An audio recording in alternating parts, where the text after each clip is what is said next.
And it is said that she was a very great saint, also very rich. So two fakirs thought that they will go to her and have very nice food to eat, sumptuous food and also very costly food. So they went there. Moment she saw those two fellows coming to her, she understood that they have only come to eat and nothing to spiritually discuss or nothing to share. They just want to eat. And she went on talking to them. And then, she just gave one roti to them. That surprised those fakirs. She said, such a rich lady, always having very rich food with her, and she just gave a roti without anything. And then immediately she withdrew that and kept with herself and started talking to them. They surprised what's happening. They could not talk because she was a very great saint and she had authority also. Then after some time, she found one person very hungry, not belonging to her faith, was going. She made somebody to call him, gave him all the two rotis and asked him to eat. That fellow had, and he blessed and went away. Again, she went on talking to those fakirs. Those fakirs now became really hungry, They wanted to have something at least to eat. And meanwhile, one lady came and she mentioned that one particular chieftain has sent you the rotis, and she said, count. There are 18. So she said, okay, distribute among the poor. She said, go outside, distribute. They felt very humiliated, those two fakirs. They thought that she's trying to humiliate us, and they're about to leave in anger, but they kept on sitting there. After some time, another lady came, and she said that one chief from some other place has sent some rotis and things to eat, and she said, count. There are 20. So she gave the 10 to those two fakirs with all sumptuous food to eat. They were happy. Then I asked her, what this all thing we saw? When we came, you gave us one roti, we drew it. And then again, when food came, you refused.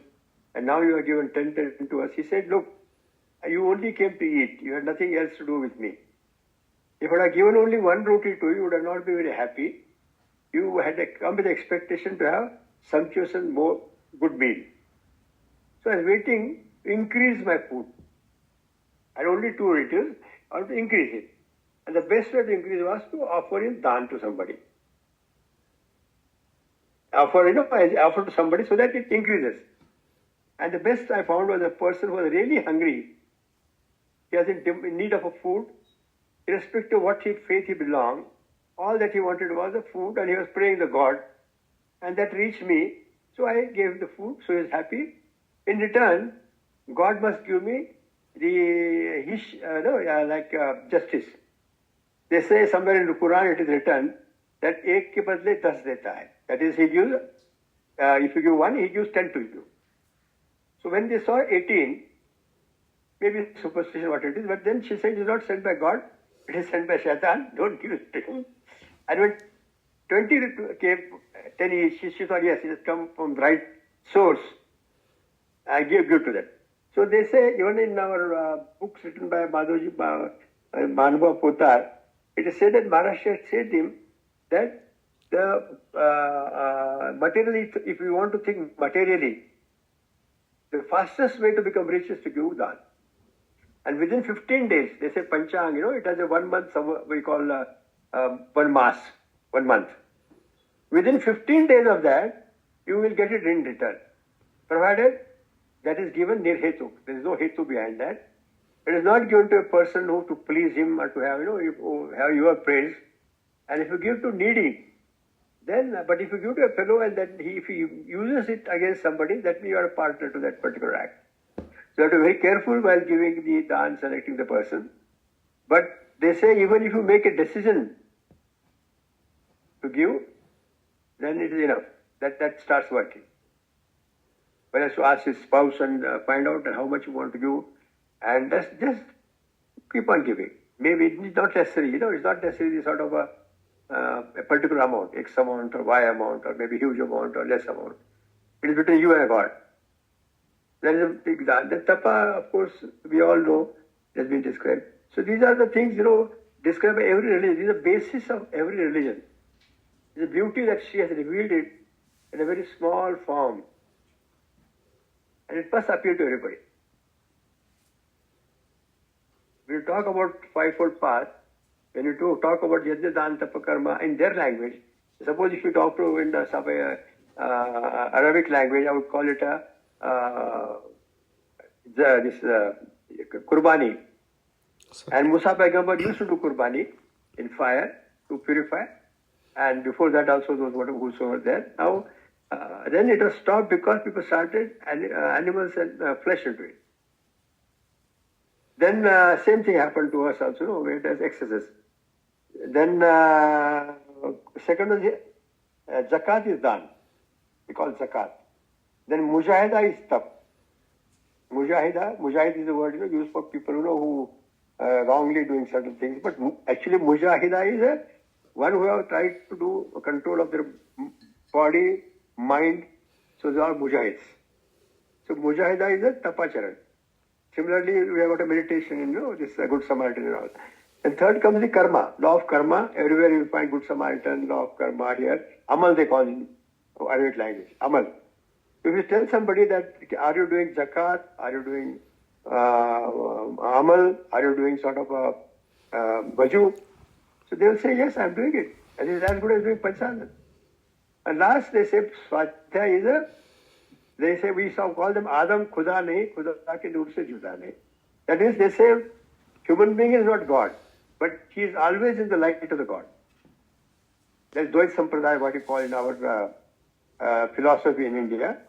So you and God are separate, but you remain in the light of God. Try to remain.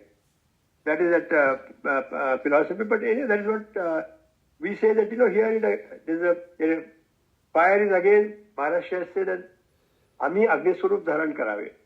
I will assume the fire myself. I will take a shape of, I'll merge into the fire, he said. When last time, he Mrityunjay Patra, that letter, it is that. And he said, my dissolute devotees should try to meditate on me on that fire. So whenever we do Agnihotra, whosoever does Agnihotra is not only doing Agnihotra, not only doing fire prayer, but is installing the very Shri in his house. And has the opportunity to have live darshan, dynamic darshan of Shri morning, evening. Is there in dynamic form. What we call Nirakar, what we call, in our spiritual language, is that's not I am telling or any book telling. He himself had told this.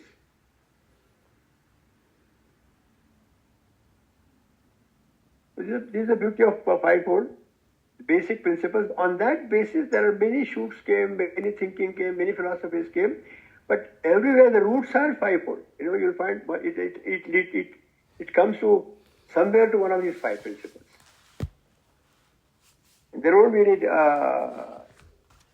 differences if you, I think, go with these things to people. Even if they don't know, they say, if you want to discuss with you these five things, would you like to listen about it? So nobody will say no.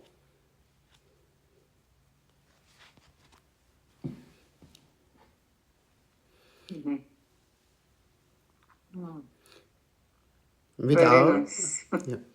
With our practice of Agnihotra, go ahead, please. I have one question. If you are able to answer, Dr. Saab. Uh-huh. Is there any reference, a quote in scriptures, Shastra, Vedas, where it specifically says that man should eat only vegetarian food? Any quotes? If somebody is really curious and curious to know as to where this command comes from, just now is there any specific quote which you know of? There must be, of course, something. This question has been haunting many people. There are two ways of getting answered or getting satisfied about it. Yeah. What Shastra says, Mana Putam Samachare.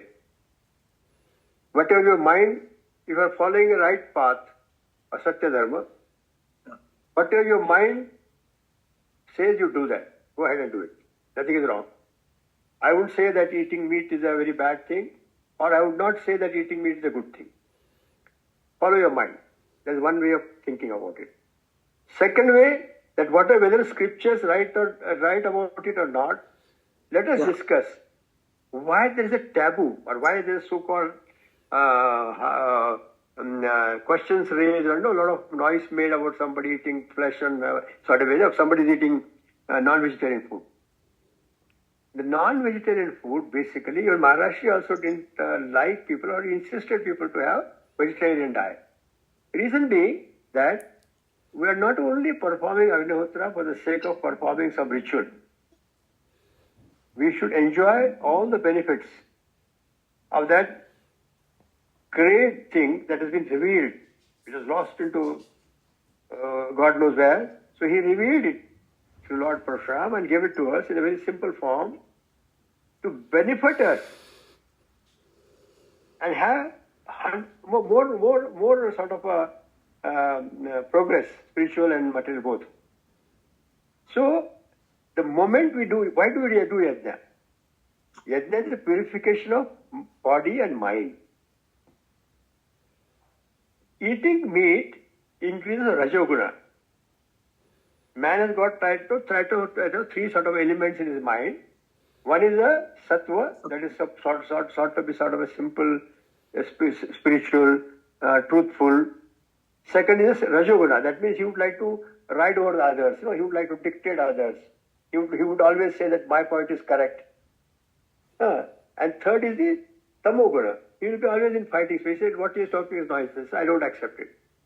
So these three gunas, out of that, Rajo and Tamoguna are not good for spiritual progress or spiritual sort of a. Because second thing what you do, we do the yajna to purify the mind. Second thing what you do is the dan nirmamatva. That is, you have to leave your mamata over a particular thing, whether it is a person, whether it is a material, whether it is a time, whether it is a title, whether it is anything.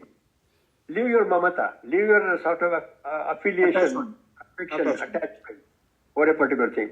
And third thing is you have to now do tapa. For tapa, earlier you should have had a food, preferably not with non-vegetarian, because it will not allow you to concentrate. It will have Rajaguna in you. Even if you read the stories of Ramakrishna Paramahansa, there also will come many references, where you should jump and, this thing if somebody is hiding. So these are the things, you can commit. It's not a taboo or something, but you have to go that you perform Agnihotra. Remember that you have to keep your mind and body pure as far as possible, so that one day you should understand and realize why you have been told to perform Agnihotra, so that you are going to realize what is it. And that's not going to become only at the time of Agnihotra. It may come any time during 24 hours. So be ready to receive it. That time you can't say, Maharashi, wait, I'll come and wash and come back and take your darshan. You can't say that. So let us not go into whether it is written there or not written there. There are so many prakshipta things in Ramayana also. Rama used to eat non-veg and all. But they're all people are later on added as per their whole wish. And it doesn't make somebody great if he doesn't eat. It doesn't make somebody lower if he eats. Basic adults understand is given for the discipline of life. Yukta ahar vihar, as Gita says. Important. Ahar vihar, as Gita says. Not only that, I don't know whether you have read a book, a Marathi book written by Baburao Parkhe, Ramesho Gatha, that I had read, about Bhagwash and this Vishwamitra. He was doing sort of a tapa, and many years passed, and when he woke up, he was very hungry.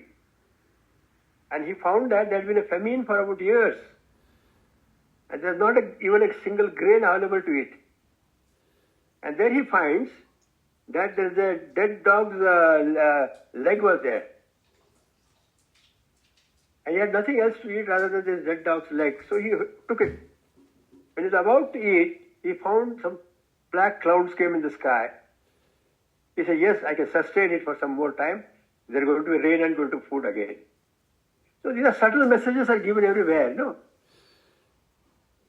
For life, suppose, if there's a time that, like, another story given there in that same thing, I read, was the one Brahmin was going to perform yajna, big yajna, like, maybe Somaya or Vajpayee or something like that, with his wife, and they're walking through desert. So whatever they calculated the time, they had carried the food with them because they used to physically carry and on themselves. So it so happened that the journey delayed and the food stock became less. So they had to have the sort of and they came across a desert.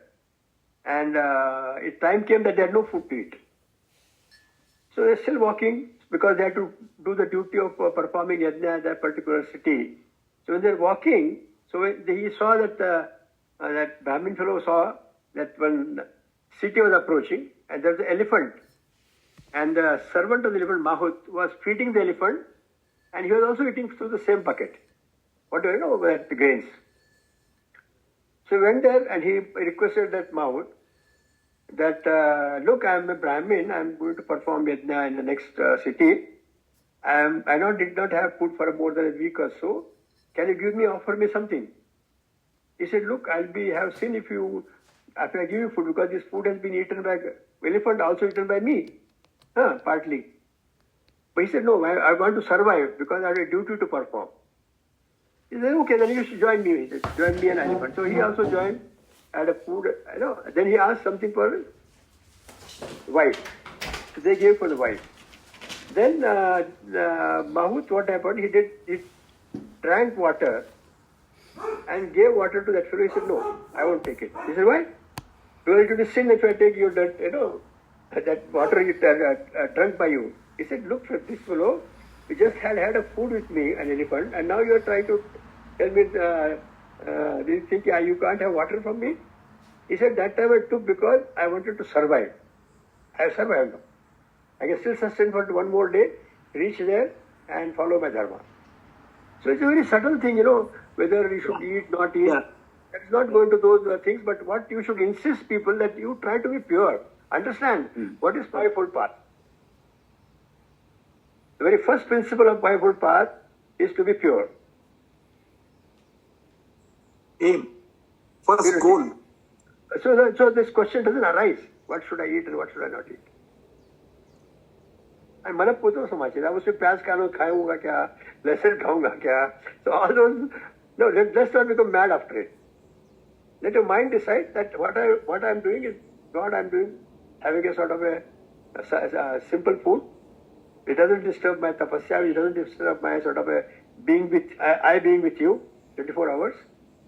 Let me have that food. And then I don't know, do I have time for 4 or 5 minutes? Sure, absolutely. No, please go ahead. Last day of a Shri, that Dr. Mestri has come. And he told a story. Maharashtra has told a story, 6th December. And he told a very good story, the same reference. One sadhu was there, very pious sadhu. Sadhu people understand, a saint. Sage. A sage or say whatever you call him. So that fellow was going and they don't stay at a place more than 3 days. They don't have any possession with them. He's an old fellow, nice, good sadhu, really real one, not the modern one. Take one. And so he was on foot, they used to walk, like Parmashara used to walk on foot. Same way, he was walking. And then they used to stay 3 days and then go to other place.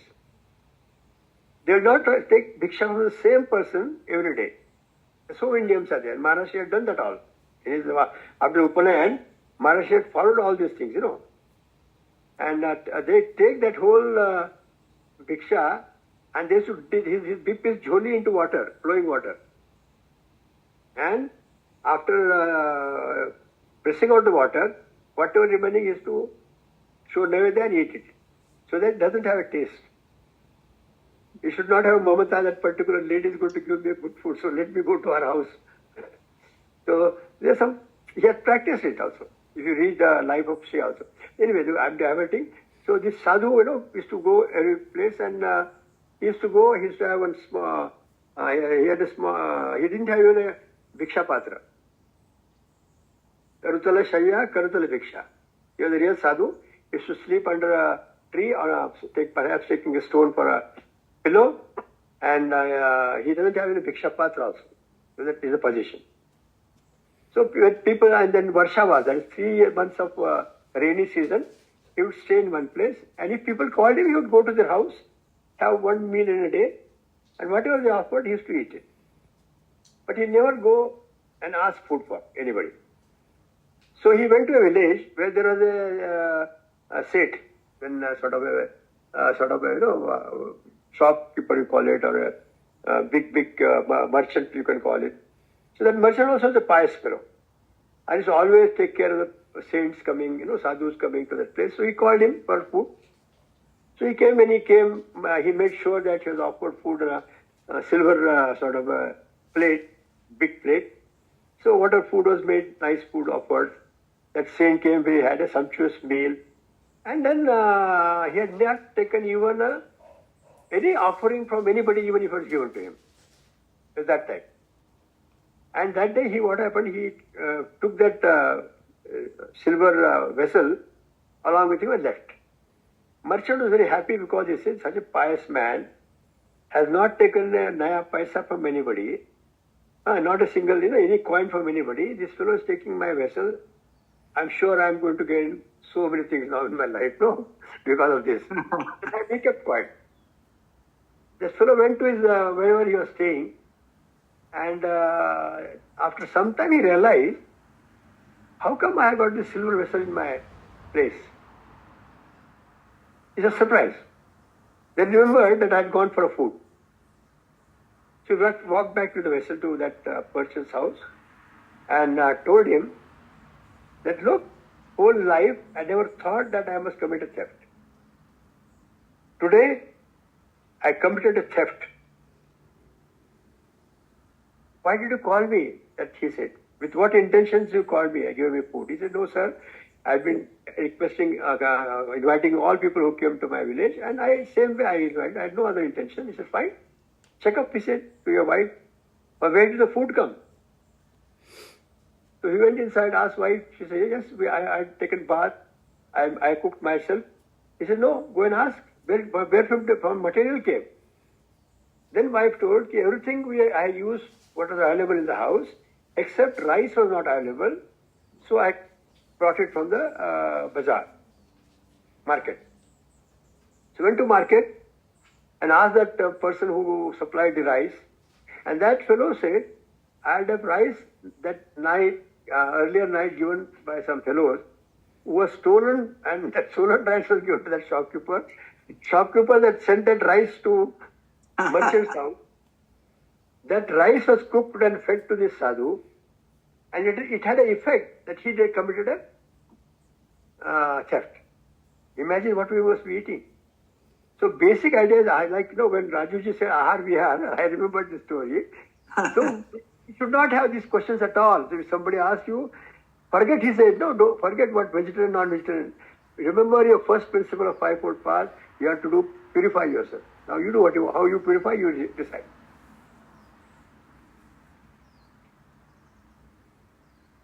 I don't know whether I... Nice. Yeah, very clear. Very clear. Very good. Very good. One sort of, I don't know if I could call it scientific, but it made sense to me, is when they kill an animal for food, before it dies, it releases a lot of toxins and, different kinds of enzymes or what have you. And those are essentially bad for you. And if you eat that long enough, you can basically end up with all kinds of diseases like cancers and stuff like that. So again, it's a theory that makes sense to me.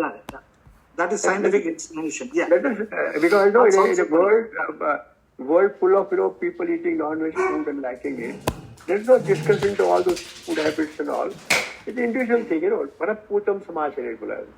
Let your mind decide. But also, you remember always what you have been told to do. The beauty of what this whole Vedic thing is, you have been given liberty to think, liberty to act, liberty to follow. But we should never lose the sight of our roots. What has been told us to do. Swadhyaya comes into the Guru play. wants you to be pure, I should be pure. Finish. Yeah. Nice. We go ahead. Yeah. Anybody has any questions or anything else? We just want to share something. You remember about a few weeks ago, we said we know somebody in Portland, actually kind of related to us. And we were going to go to Portland and show Agnihotra. They were quite interested. And then we couldn't make that trip to Portland, So we showed them on FaceTime and, we sent the app and everything. But then what happened was, it's a couple, Preeti and Prashant Bhai. Last week, all of a sudden, he made a trip here because his sister lives here. Yeah. And they both came, and then we did the Agnihotra demo because they came for lunch, so it was not Agnihotra time. And he recorded everything, and so it felt really good that, Yeah, he's getting started. Yeah, and the sister also is very interested, so it felt good. Yeah. You feel so happy, somebody started doing it. Yeah. Yes. That's the thing. You feel very happy. Yeah. Yeah, that's it. Nice. Congratulations. You started one agreement. It's all Shri. Yes, But you feel very happy. Dr. Yes. Kaka is right. You feel so happy that